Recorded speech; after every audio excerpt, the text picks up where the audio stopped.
Boa noite, boa noite, boa noite. Agora são exatamente 19h15, horário de Brasília. Na verdade, estamos entrando um pouquinho atrasados em decorrência de um problema com o professor Gretz. Eu peço a paciência de todo mundo que está aqui comigo, ok? Eu liguei para o professor e eu vou tentar chamar o professor novamente. Ele acusou um problema no Instagram. Ele disse que quando ele clica, simplesmente não está aceitando o convite. Está saindo automaticamente. Mas estamos de volta, ok? Hoje é o terceiro dia da primeira jornada da felicidade. Sejam todos muito bem-vindos à primeira jornada da felicidade. Sintam-se todos abraçados, porque vocês são parte desse sucesso. De onde você está me assistindo? Eu quero que você deixe o seu comentário aqui de onde você está me assistindo, ok?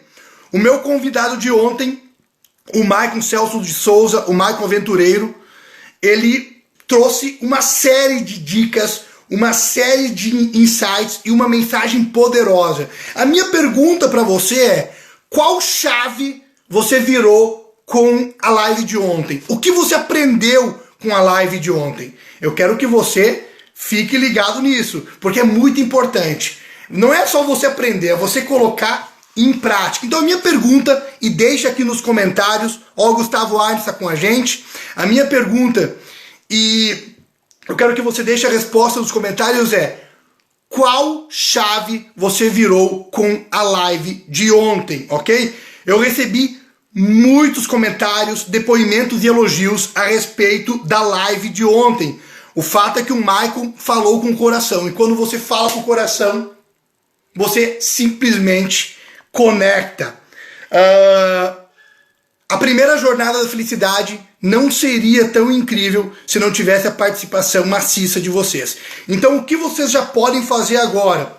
Vão convidando as pessoas, porque daqui a pouquinho, quando eu chamar o professor Gretz, eu quero que vocês cheguem comigo, porque vão ser 60 minutos eletrizantes. Vão ser 60 minutos de muito entusiasmo, muita motivação e muita paixão. Legal? O professor Gretz tem uma vivência incrível. Bom, o meu convidado de hoje é o professor Gretz, palestrante motivacional internacional com mais de 5.500 palestras em dezenas de países, assistido ao vivo por mais de 1,5 milhão de pessoas e pentacampeão do prêmio Top of Mind DRH. Não é para qualquer um. Um fato interessante é que eu já ouço o nome do professor Gretz há aproximadamente 30 anos ou mais. A minha mãe era fã de carteirinha do professor e sempre participava dos eventos do professor na região e até mesmo em Florianópolis. Então o mais importante é que eu cresci com a figura do professor Gretz aqui dentro da minha cabeça. E eu assisti a primeira vez uma palestra do professor Gretz em uma feira de supermercados há aproximadamente 23 anos atrás, em uma cidade vizinha da cidade que eu morava. Anos depois de assistir várias palestras do professor Gretz e de ler os seus livros, de ler os seus artigos, de assistir às suas entrevistas em televisão, eu criei um projeto chamado Formadores de Campeões. Liguei para o Davi Fadel, que é hoje o maior formador de palestrantes de sucesso do Brasil. Ele está conosco aqui na live. E ele me colocou de frente com o professor e nós fizemos uma das entrevistas para a série Formadores de Campeões e ela foi um sucesso. O fato é que nesse período, nessa trajetória de mais de 40 anos, levando motivação para o mundo, o professor Gretz escreveu 14 livros. São eles: É Óbvio, Viabilizando Talentos, O Prefeito de Jerusalém, Vida com Qualidade, O Líder dos Líderes, A Força do Entusiasmo, Voando como a Águia, Superando Limites, O Pulo do Sapo, O Triunfo, Provérbios para Toda a Vida, em parceria com o seu pai, com o Roberto Herbert Gretz, que escreveu aí mais de 40 livros, Motivação, Mulher Não Fala Muito, Mulher Pensa Alto, e Sustentabilidade da Alma, o seu último livro. O fato é que o cara é fera, é o entusiasmo em pessoa. E vocês vão conhecer agora o professor Grez. Eu espero que ele tenha resolvido o problema e que agora a gente possa entrar ao vivo, porque tem muita gente feliz com essa live. Legal? O bate-papo de hoje com o professor Grez é sobre a força do entusiasmo. Best-sellers. Vamos ver se o professor Grez consegue entrar agora ao vivo com a gente. Oh! Deu certo! Boa noite, boa noite. Peço desculpa aí, peço desculpas aí, aconteceu algum imprevisto aí.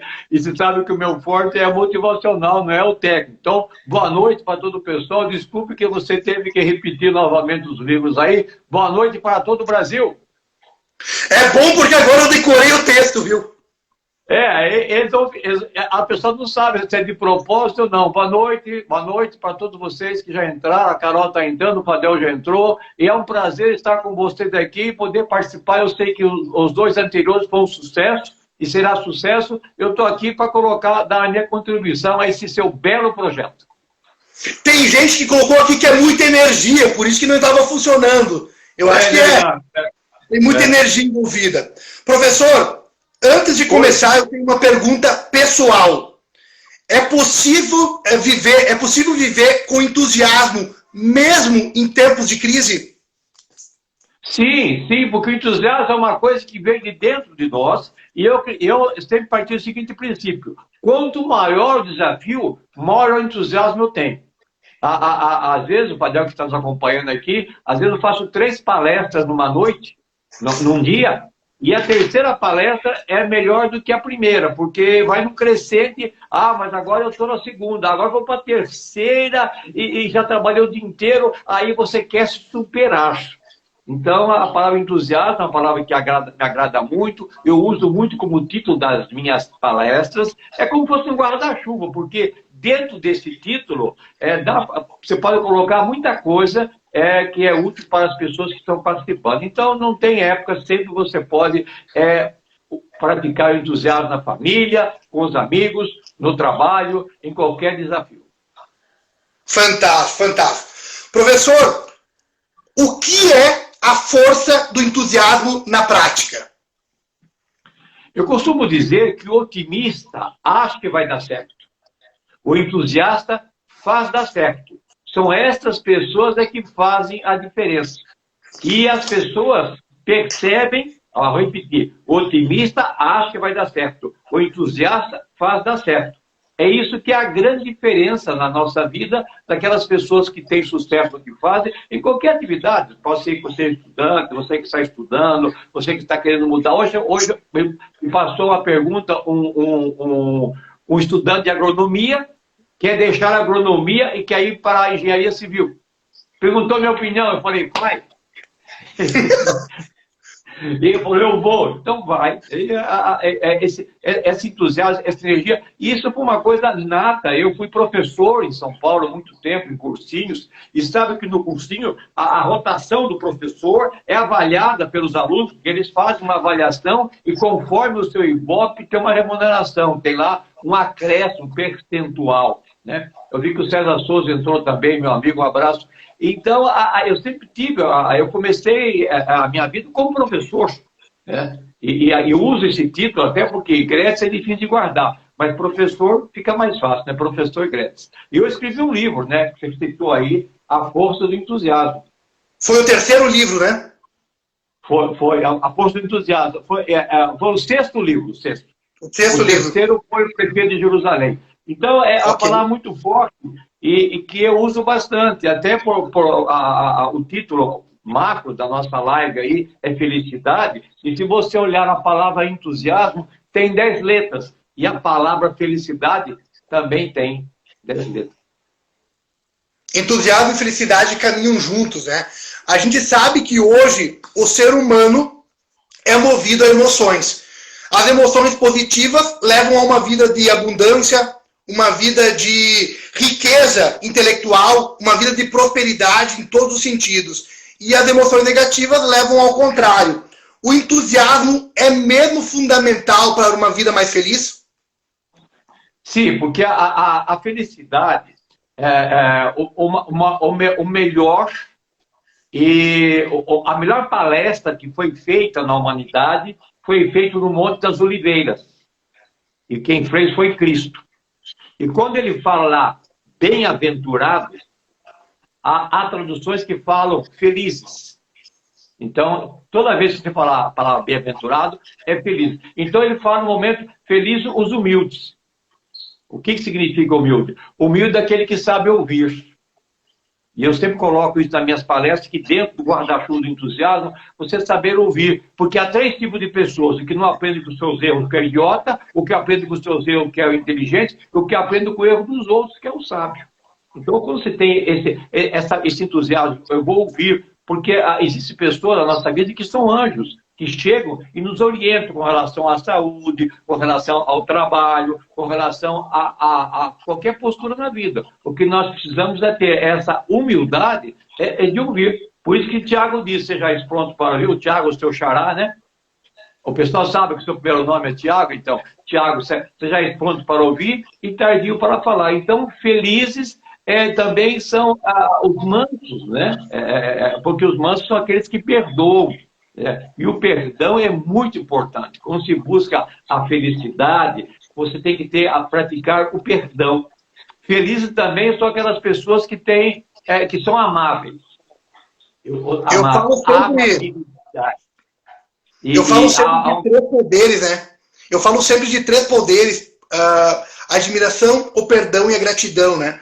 As pessoas precisam admirar outras pessoas. Ninguém é feliz sozinho, né? É importante a admiração. É importante o perdão, porque quando você perdoa, você... Na verdade, você está perdoando a si próprio. Ninguém perdoa ninguém, né?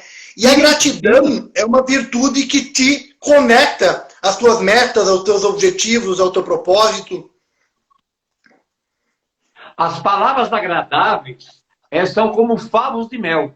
Doçura para a alma e saúde para os ossos. Olha, o que são palavras agradáveis? Muito obrigado, você foi importante, você me ajudou. Quantas pessoas tem em nossa volta que foram úteis? Se você pegar a minha carreira de 40 anos como palestrante, e você falou aí mais de 5.000 palestras, teve pessoas que foram muito importantes. Quero resgatar Dirceu Maramaldo, que me tirou da Volkswagen e me levou para trabalhar com ele. Como ele percebeu em mim um talento que eu nem sabia que eu tinha, e me colocou então em contato com todo esse Brasil. Então, se você olhar, eu tenho o Jorge, que é um motorista que me atende em São Paulo. Eu tenho o professor Gustavo, que conheci em 95, que me ajuda nos livros, que me ajuda nos artigos. Então, meu amigo, você não consegue ter sucesso na vida pessoal e nem profissional se você não tiver parceiros, colaboradores, pessoas que te ajudem. E você tem que ser grato e agradecer essas pessoas, porque sozinho nós não conseguimos. Nós precisamos, então,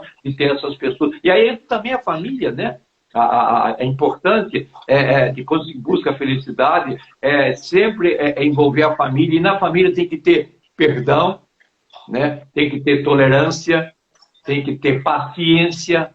Paciência é uma virtude muito importante e que é muito necessário em qualquer situação. Então, por aí vai. Então, eu digo que Jesus, quando falou aquela palestra lá em cima, resumida, não fez aquela palestra longa, ele fez ali, acho que 5 minutos, e ele colocou: felizes são as pessoas que praticam esses princípios, que praticam o bem, né, que praticam o perdão, que praticam, então, saber ouvir, que pratica... mais uma coisa, feliz, olha bem isso aí, felizes são aqueles que recebem críticas porque estão sendo honestos, porque estão sendo éticos, porque estão sendo justos. Olha aí, não é fácil, porque às vezes quando você é justo, quando você é ético, quando você tem alguns princípios, você é criticado. E ele diz, então, felizes que são criticados por isso. E aí, então, vai essa busca da felicidade que todos nós pretendemos na nossa vida, né? E às vezes está bem mais perto do que a gente imagina. Fique à vontade, meu amigo. Mais agora, vamos falar. A Janaína entrou, um abraço. Eu acompanhei muitas palestras do professor, tanto de frente pro professor, quanto nos bastidores.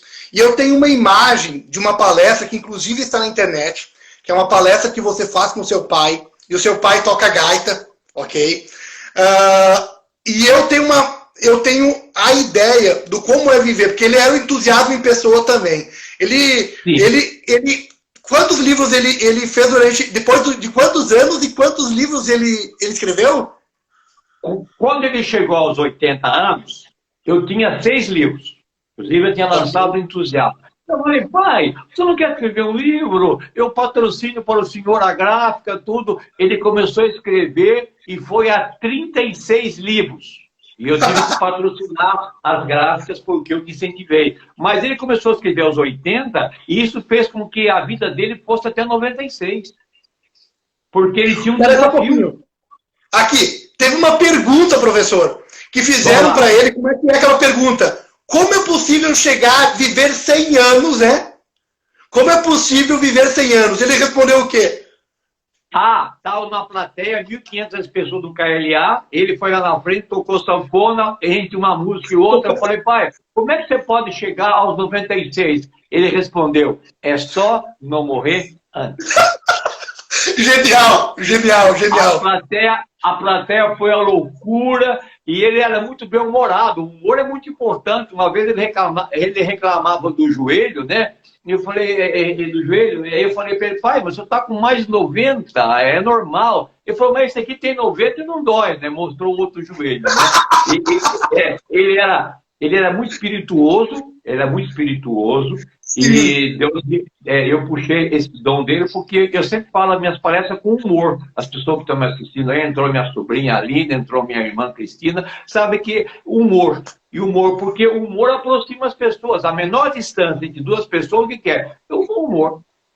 Problemas, dificuldades, todos nós temos todos os dias. Mas nós temos que manter esse humor, porque isso aproxima pessoas, isso gera negócios, isso gera amizades, isso dá prêmios para as pessoas. E quando eu falo em prêmios, eu quero ressaltar alguma coisa sobre elogio, porque eu sempre falo sobre elogio, que é uma das ferramentas que abre a porta da motivação.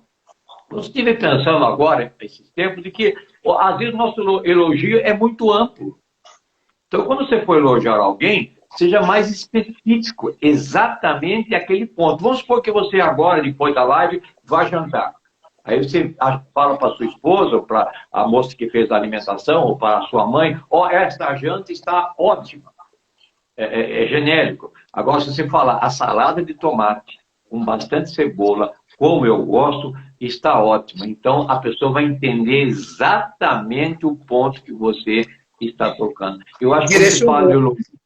Sim, o elogio fica muito amplo. Então, eu gosto de trabalhar com você, diz o chefe para a pessoa com quem ele trabalha. Diga assim, eu gosto de trabalhar com você porque você sempre chega no horário. Eu gosto de trabalhar com você porque você vai além das 18 horas, ou 17h30, e fica aqui trabalhando com alegria. Então, a pessoa saber, isso é importante para ele. Se todas as pessoas fizessem isso para nós, a gente ia saber, porque às vezes tem pessoas que a gente não fica sabendo. Tem uma história que eu conto sempre.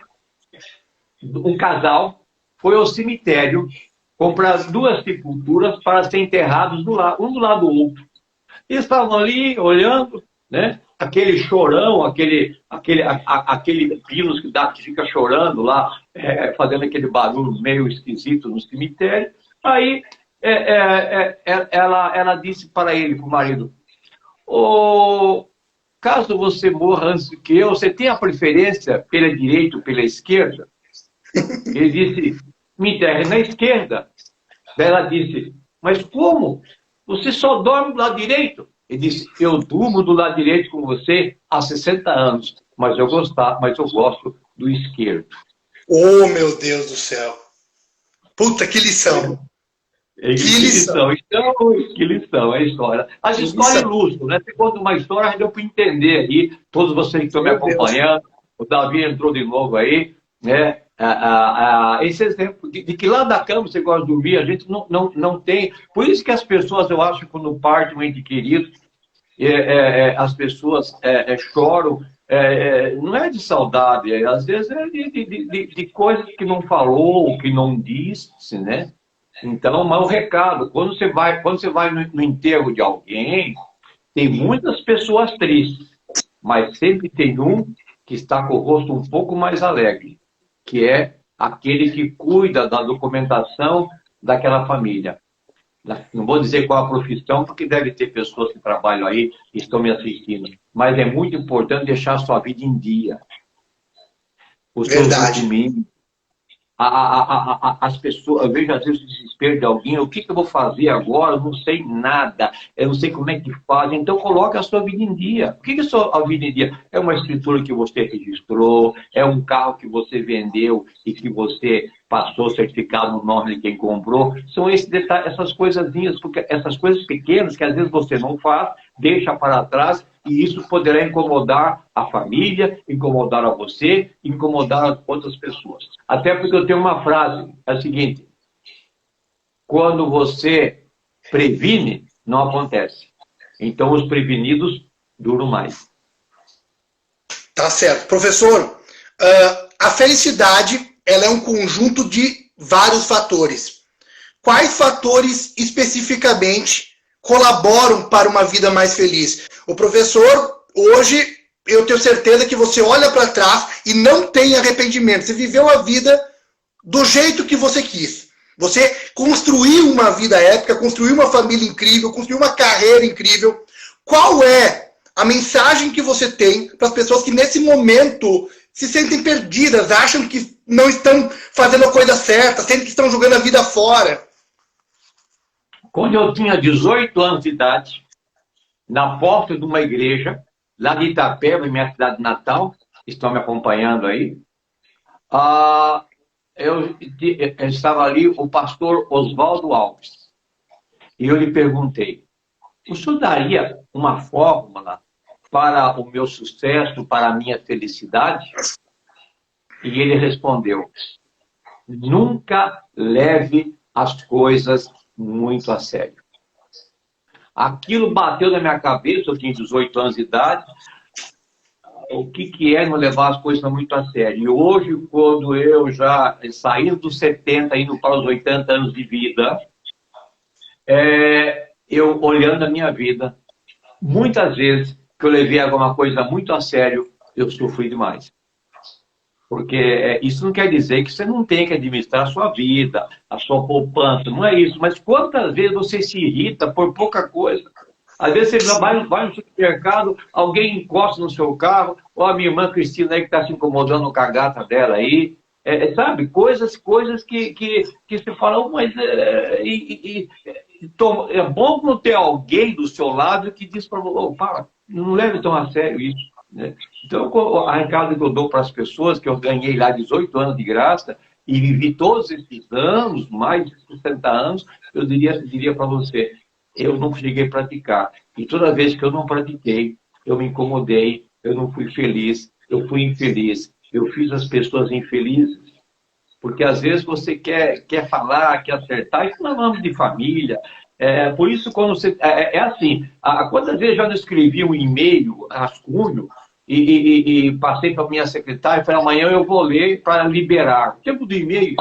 Outro dia que eu li, eu tinha vergonha do que eu escrevi. Por isso você toma cuidado com o celular, quando você manda um recado aí, às vezes no momento de raiva, no momento que você está chateado, e as palavras não têm volta, né? Você sabe, porque aquilo que você fala, depois é difícil de voltar, de rever. Então é muito importante ter esse recado. Não leva as coisas muito a sério. E isso não quer dizer que você tem que ser relaxado com relação aos seus estudos, com relação à sua profissão, mas no sentido de uma série de coisas que nos incomodam, que nos irritam. Nós irritamos as pessoas que vivem conosco e por coisas mínimas, não são por coisas grandes, não. São por coisas pequenas, que você possa... Olha o Pagani chegou aí, grande. O Pagani é o grande âncora. O Pagani, quando apresenta a gente numa palestra, você fica esperando para ver quem é que é o palestrante que vai entrar, e é você mesmo. E tanto que ele, então, coloca todo um carinho, toda uma atenção. Então é isso, a vida são de coisas simples. Coisas simples, né? Nós é que às vezes dificultamos, às vezes, ou falta sempre, nós tem que estar sempre, sabe? Por isso que eu disse no começo que Jesus disse, felizes são aqueles que são humildes. O que é humilde? O humilde está pronto para ouvir, o humilde está pronto para ser contestado, não ser dono da verdade, porque sempre que você for dono da verdade, você vai se incomodar, você vai irritar e você vai deixar de procurar essa coisa tão gostosa que todos nós queremos, que é a felicidade. E que a felicidade não está ligado a patrimônio. Está ligado, lógico, isso ajuda bastante, mas está ligado muito mais a como que você administra as coisas na sua vida. Eu já trabalhei com pessoas lá na lavoura, no sítio, que o meu pai foi agricultor, e tinha lá um senhor numa casa toda de pau a pique, furada, e eu ia lá na casa, meu pai me levava lá, e ele servia um café, e o caipira serve aquela caneca de café grande, ele pega uma lata de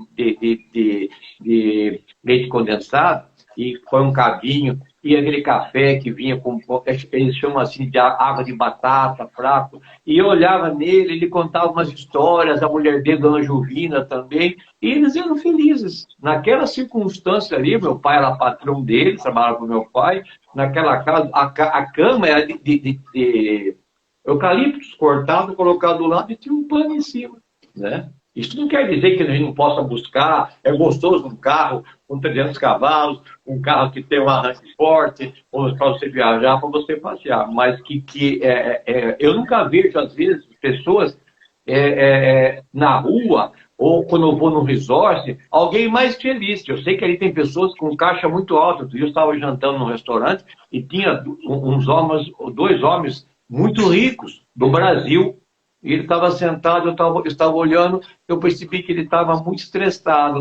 O rosto dele não era um rosto de felicidade, porque talvez muitos negócios, muita desilusão, muita coisa acontecendo na vida dele, e que ele então não passava assim aquilo que a gente gostaria de estar vendo naquilo. Então, o patrimônio ajuda muito, mas também não é fundamental.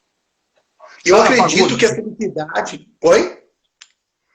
Eu acredito que a felicidade... Vale. Eu acredito que a felicidade ela está diretamente ligada aos valores de vida, né? Por exemplo, eu tenho uma necessidade de conexão com aventura, com desafios, com novidade. Outras pessoas talvez estejam mais atrelados a estudos, pesquisas, autoconhecimento. Outras pessoas talvez estejam mais atrelados a viagens, entretenimento. Outras a saúde física, saúde mental, saúde intelectual. A questão é que quando você se aproxima dos seus valores de vida, a sua vida começa a fazer sentido. Chegou uma época da minha vida, professor, em que eu comecei a questionar os padrões que eu estava adotando. Isso faz mais de 10 anos. Porque a época que eu mais era feliz, eu lembrava de eu como lobinho, como escoteiro, como sênior, como pioneiro. Eu me lembrava de eu me aventurando, de eu não ter medo de descer uma tirolesa, de escalar uma parede, de mergulhar em um rio que eu não conhecia. Aquilo me trazia uma proximidade com um tipo de energia que eu tinha perdido em algum momento da minha vida. E sabe o que eu fiz? Eu comecei a buscar isso de novo. Com 30 anos, eu aprendi a andar de skate. Com 30 anos, eu aprendi a andar de skate. Com 33, eu estava saltando de paraquedas. Hoje, com 38, estou me formando piloto de parapente. Eu acho que essa é a grande sacada. O que preenche você. Outra mudança que eu fiz na minha vida, que ajudou no meu entusiasmo, na minha motivação, na minha paixão, foi me aproximar mais da minha família. Hoje eu passo tempo integral com a minha família, viajo com a minha família, passeio com a minha família, curto com a minha família, mas a questão é que afastado dos meus valores, eu não tinha energia para viver a minha vida. E aproximado dos meus valores é incrível. Você acorda todo dia com tesão. Pode vir o problema que vier, você derruba. Quais são os valores que aproximaram o professor de uma vida incrível? Além do entusiasmo, foi a perseverança. Eu fui para São Paulo, logo com 18 anos de idade. Minha mãe ficou lá na garagem, muito triste, porque São Paulo sempre assustava, né? Aquela capital. E aí meu pai me levou na rodoviária, peguei lá um ônibus para São Paulo com uma mala enorme, desci lá no Parque Ibirapuera, subi a rua Brigadeiro Luiz Antônio, carregando aquela mala pesada, até a rua Batatais, onde eu morei por um ano, numa pensão, e com mais 5 pessoas no quarto. Eram 3 beliches, duas. E eu chegava às 11 horas da noite, a comida estava num prato frio, tinha que botar bastante pimenta, para poder me alimentar. Então, essa determinação, e eu queria sustentar meus estudos. Meu pai é agricultor, ele me ajudou no começo, mas eu queria sustentar meus estudos. E aí, um dia eu vi um anúncio no jornal: preciso de um professor de história. Olha, eu ainda estava para entrar na faculdade de história, mas como eu sempre gostei de história, lia muito história, eu fui lá e me candidatei. O Idiato Taqueda, Deus o tenha ele. O Idiato Taqueda, eu fui lá, eu vim me candidatar para o seu anúncio. Aí ele me levou numa salinha e falou assim comigo: deu uma aula aí. E eu falei sobre Alexandre. Sobre Alexandre, quando saiu da Macedônia, entrou na Grécia, depois ele foi conquistando, fundando as Alexandrias, e comecei a falar aquilo, e ele ficou escutando, aí ele saiu, foi para uma área pequena assim, ficou lá penteando o cabelo, como todo japonês, cabelo preto, bem liso, penteando, e eu dando aula e olhando com o canto dos olhos. Aí ele voltou, eu terminei a aula e ele disse: quando você estava dando a sua aula, eu estava viajando com Alexandre pela Macedônia, pela Grécia, e me contratou. Aí eu estudava de dia para dar aula à noite, porque eu não tinha faculdade, eu era só uma pessoa que amava história. Então, foi o primeiro grande desafio da minha vida, foi acreditar. E tem uma coisa muito importante para quem está me ouvindo: sempre meus desafios foram no limite superior da minha capacidade.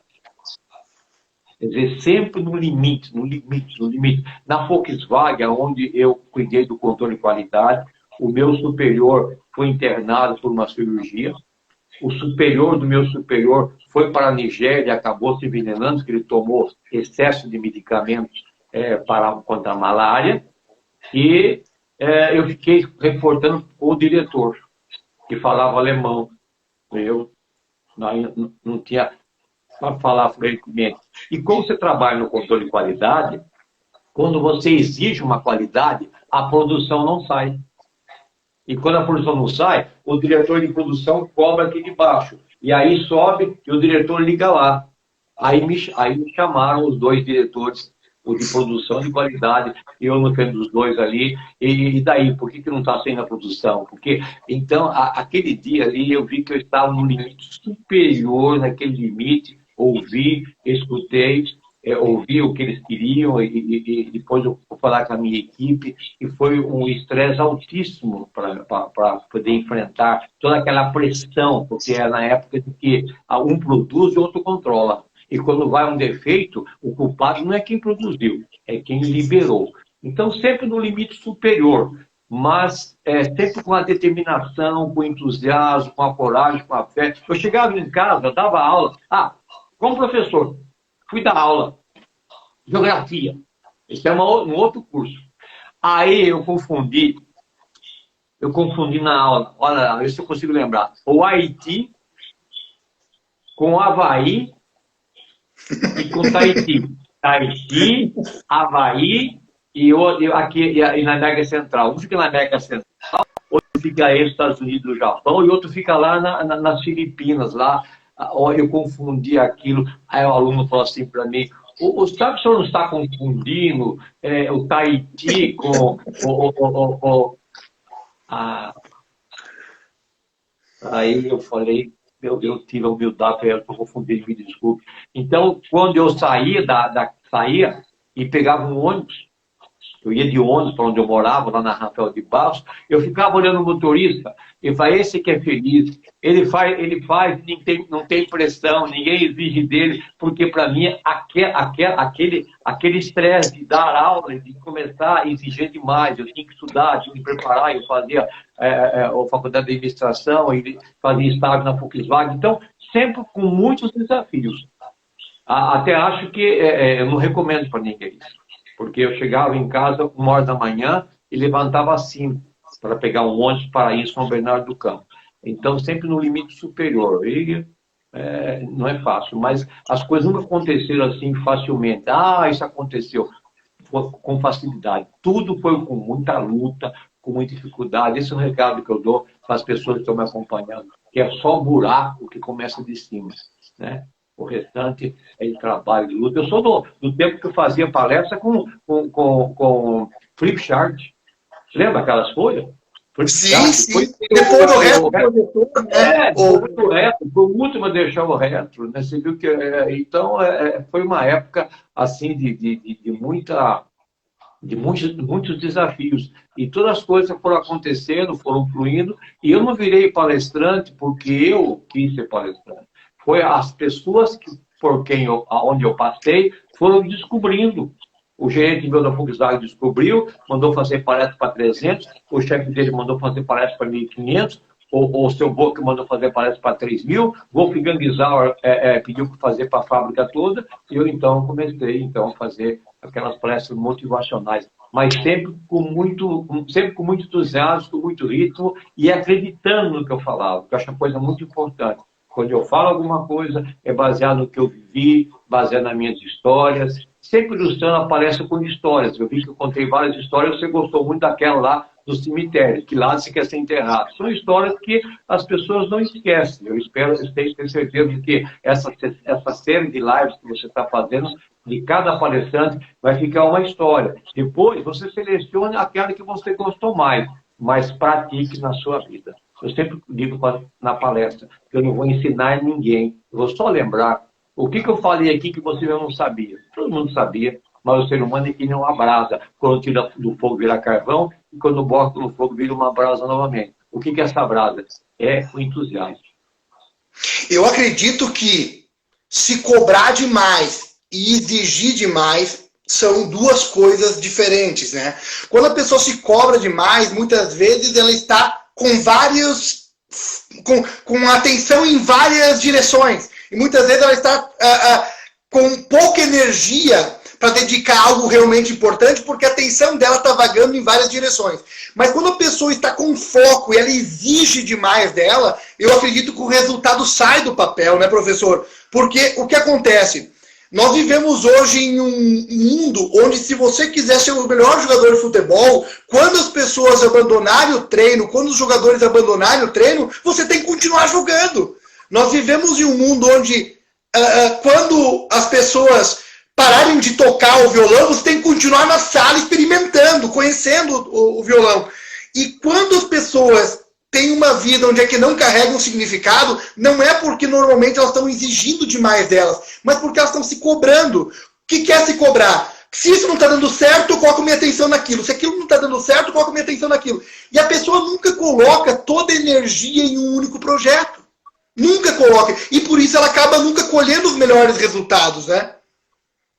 O Oscar Schmidt, que é meu colega do Top 5, né? Estamos concorrendo novamente ao Top of Mind na categoria palestrante, ele sempre conta a história que ele é o último a deixar a quadra, ficava treinando.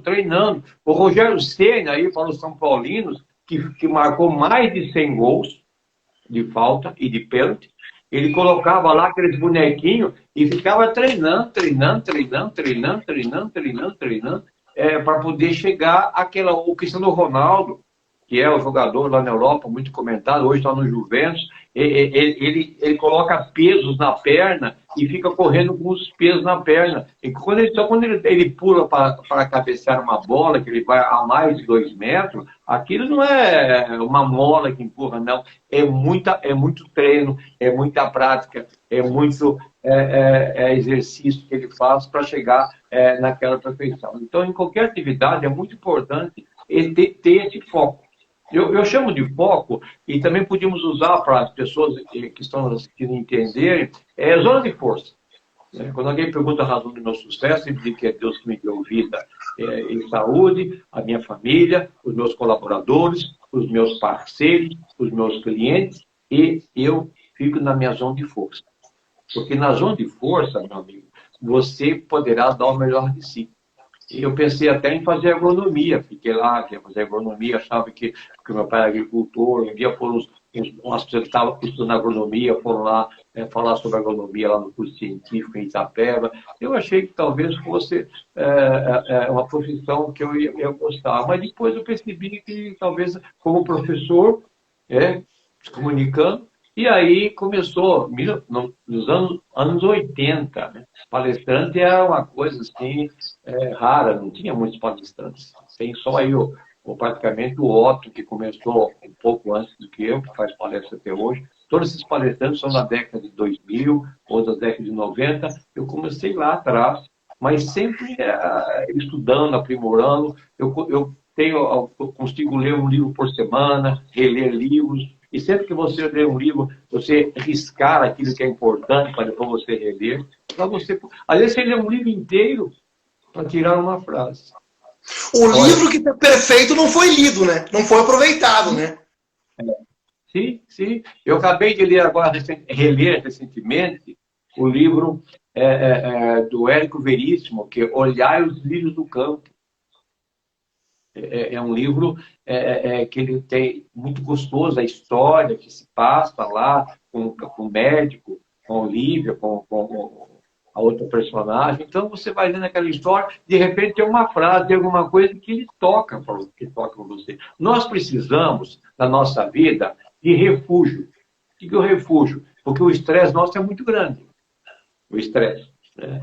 Então, o que alivia o estresse? É você ter o refúgio, que pode ser assistir um jogo de futebol, ir numa exposição de orquídea, ou assistir uma live, ou ler um livro, ou ler a Bíblia. Cada um tem o seu refúgio. E refúgio é muito importante. Quem não tem refúgio, chega a um nível de estresse muito alto. Por isso que é muito importante para ser feliz, né, voltando aqui na família, respeitar o refúgio do outro. Porque às vezes o refúgio da sua esposa não é o mesmo. O seu refúgio é pular lá de cima. Né? Paraquedista. E talvez o refúgio da sua esposa seria ir lá em barracão, comprar um cosméticos. Para quem não sabe, barracão fica na divisa da Argentina. E do outro lado tem lá uma casa lá que vende bons cosméticos, bom vinho, né? Aí a sua esposa quer ir lá e fala, não, hoje eu vou pular de paraquedas. Então é o refúgio dela. Tem certeza que você já levou ela lá e ela ficou muito feliz. Você tem que convidar, vamos embora, porque tem muitas opções. Então são os refúgios. Eu acho que o refúgio nos deixa feliz. Outra coisa também é apagar coisas que nos incomodam. Tem uma frase que eu falei outro dia, alguém postou aí, quem revisita o passado envenena o presente. Vamos deletar essa memória negativa de coisa acontecer, sócio, sei lá, um monte de coisa, nem vou citar para não estragar a nossa noite. Coisa que te incomoda. Aí você fica lembrando. Aí depois fica ansioso pela manhã que não chegou. E mais o estresse de hoje, não dá, que é excesso de ontem, excesso de manhã e excesso de hoje. Para o excesso de ontem, eu tomo a liberdade de dar uma ferramenta para vocês que estão me assistindo quando se fala em felicidade. É assim, ó. Eu só quero trazer na minha memória aquilo que me pode dar esperança. Olha aí. Não foi eu que falei, não. Isso aí foi o Jeremias que disse. Lamentações de Jeremias. Vou repetir. Ó, meu amigo, se você levar só essa frase, tá? Valeu todo o projeto que o Tom Bini fez. Essa frase. Ó, eu só quero trazer na minha memória aquilo que me pode dar esperança. O que não dá esperança, vamos deletar. Eu sei que não é fácil isso, é fácil falar. Né? Mas quanto mais você chegar perto do que eu estou falando, mais feliz você vai ser. Que é a busca, né? Não sei se você lembra no casamento, né? Acho que o pastor, o padre, ele fala que vocês sejam felizes, né? Que quem Deus uniu, o homem não separe, né? E que você seja um conselheiro na hora da dor, do sofrimento, da esposa.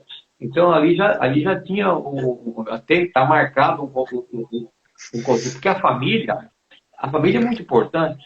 Tanto é que Jesus, o primeiro milagre que Jesus fez foi na boda de Canaã.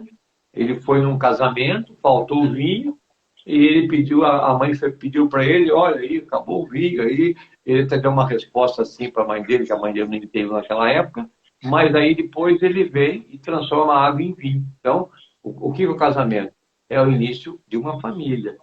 Início de uma família. Eu e a minha esposa somos totalmente diferentes. Eu acho que por isso a gente se acerta tanto, né? Ela fala baixo, eu falo alto. Ela fala devagar, eu falo rápido. Ela é mais pensativa, mais reflexiva. Eu sou mais entusiasta. Eu adoro esportes radicais. Ela é mais contida. Eu acho que é isso. E nós temos que aprender a respeitar. Eu acordo de manhã, eu tenho vontade de escutar The Strokes. Ela acorda de manhã, ela tem vontade de escutar sertanejo. Então, pra mim, se ela escuta sertanejo, eu acabo ficando feliz por ver ela feliz, mas não porque eu gosto, entendeu? É o respeito que faz a gente gostar e tolerar as coisas que normalmente não fazem bem pra gente. Não são coisas que normalmente a gente usaria, escutaria, veria, assistiria. Mas eu acho que esse respeito é parte de mostrar que você se preocupa com outra pessoa. E a preocupação une as pessoas. A preocupação verdadeira une as pessoas. Quando você realmente se preocupa com outra pessoa, as coisas se conectam. Eu tenho uma pergunta para o professor, que é uma pergunta particular, mas eu acabei recebendo várias perguntas a respeito da nossa conversa de hoje, e eu acredito, eu deixei ela um pouquinho mais condensada, e eu acredito que essa pergunta vai ajudar muitas pessoas a entenderem a importância dos hábitos em uma vida mais abundante, mais feliz e mais próspera. A minha pergunta, professor, é: quais são os hábitos que asseguram uma vida mais feliz? Aí tem uma moça que escreveu ali que o vô dela, o bisavô, disse que é difícil ser feliz. E aguarde até o fim da live que eu vou dar uma frase para você respondendo a sua pergunta, porque ela afirmou e perguntou assim: existe? Eu vou responder para você. Por favor, repita para mim. Quais são os hábitos que asseguram uma vida mais feliz? Não. Uma das coisas muito importantes hoje que está ligado à parte da alimentação. A alimentação é uma coisa fundamental. Eu sou vegetariano desde 92, não faço propaganda disso aí, mas eu me dou bem com alimentação sem usar carne. E eu estou bem. Mas você deve seguir os seus princípios. Aí na televisão, no YouTube, tem dezenas e centenas de médicos, nutrientes, como devo alimentar. Então, a saúde, o sol, né? Tomar a vitamina D. Então, uma das coisas muito importantes é a saúde. A segunda coisa é a atividade, a saúde que está ligada à alimentação. E a saúde está ligada também à atividade física. Fazer atividade física é fundamental em qualquer idade, cada um fazendo de acordo com a sua força, a sua energia, porque tem a beta-endorfina, é uma coisa que nos anima, que faz com que a gente possa interagir melhor com as pessoas. A beta-endorfina é produzido, uma das coisas que produz a beta-endorfina é o humor, e a outra é a atividade física. A outra coisa importante, quer dizer, além de você ter atividade física, você ter a alimentação ligada à saúde, também você tem um desafio, né? Eu acho que todos nós buscamos um desafio na nossa vida. Esse desafio pode ser, então, no campo, para quem está estudando ainda, iniciando, ou para quem já se formou, é um desafio. Eu fico procurando sempre desafios novos para mim, para poder me oxigenar. Então, os desafios são muito importantes para manter essa chama acesa. Não essa frase, é do meu tempo, porque eu já estou ficando velho, porque não existe a idade. Quando alguém pergunta sobre idade para mim, eu tenho uma resposta pronta que alguém me ensinou, que é o seguinte: quando alguém pergunta quando que eu vou me sentir velho, eu vou me sentir velho daqui 15 anos.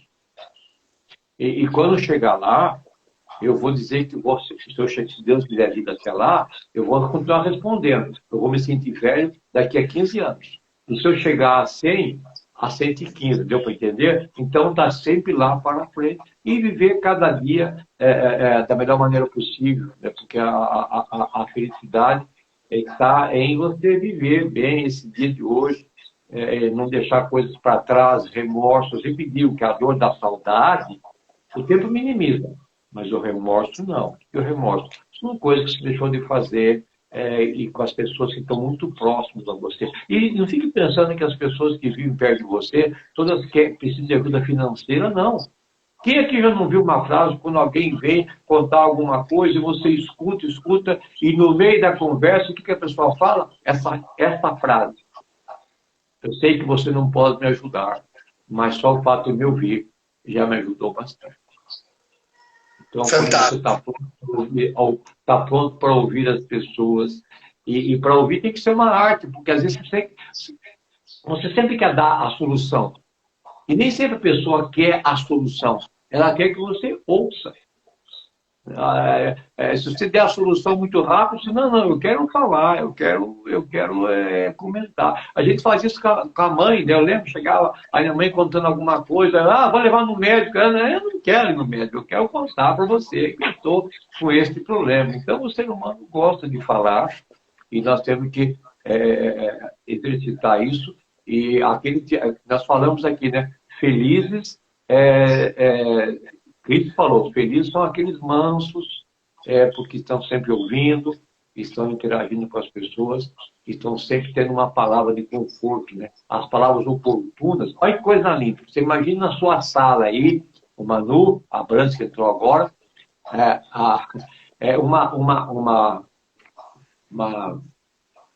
as palavras oportunas são como bandejas de prata cheias de maçãs de ouro. Pensa num negócio lindo. Essas são as palavras oportunas. Então, vamos dizer para as pessoas aquelas palavras agradáveis a elas. E não vamos deixar para falar no dia que elas morrerem, ou para escrever nas suas sepulturas, ou nos seus túmulos. Vamos dizer agora. Agora. Você foi importante. Você me ajudou. Muito obrigado. Perdão. São essas palavras. São 10 palavras aí, chaves, que se você usar, você vai ter essa bandeja de prata com maçãs de ouro. Eu acredito que muitas pessoas tiveram um mix de emoções na noite de hoje. Muitas pessoas riram, outras choraram, outras refletiram, porque o que o professor falou tocou realmente o coração. Eu já assisti várias palestras, como eu disse, já assisto há mais de 10 anos vídeos na internet, já há mais de 15 anos leio seus livros, e toda vez que eu ouço, vejo ou leio, eu aprendo algo novo. Eu sou muito grato por isso, professor. Quero agradecer por estar novamente comigo hoje à noite. Espero que essa seja uma sementinha plantada e que em breve aí nós possamos novamente aí conversar ao vivo. É sempre um prazer estar do lado do professor. Eu quero também que o professor agradeça as pessoas que estiveram com a gente aqui. Quero agradecer a todos e se você ir no YouTube, eu tenho dezenas e dezenas, centenas de vídeos curtos, abaixo do minuto, para você assistir, para usar na sua vida. E agora, para fechar a nossa live, eu perguntei para o meu pai um dia, pai, como é que faz para ser feliz? Como é que faz para ser feliz? Resposta do meu pai, para ser feliz, faça alguém feliz. Quando você faz alguém feliz, você é feliz. O Fadel acabou de colocar a frase do professor também aqui. Vocês terão acesso. Bom, live incrível. Eu quero agradecer ao professor pela noite de hoje. Com toda certeza, muitas chaves foram viradas. Muitas pessoas aprenderam muito hoje. E eu só quero agradecer. Essa terceira noite, ela fechou digna de muitos aplausos. Agora eu espero que você deixe o seu comentário aqui sobre o que o professor ajudou você, o que você conheceu, o que você reconheceu com a live de hoje. E claro, a mudança, a revolução e a transformação que você conseguiu obter na sua vida com a live de hoje. Eu quero agradecer a você, dizer que amanhã a gente está junto novamente com a Amanda na quarta live, no quarto dia da primeira jornada da felicidade. Professor, boa noite. Muito obrigado e fique com Deus, você e todas as pessoas que nos acompanharam. Boa noite. Fique com Deus, valeu.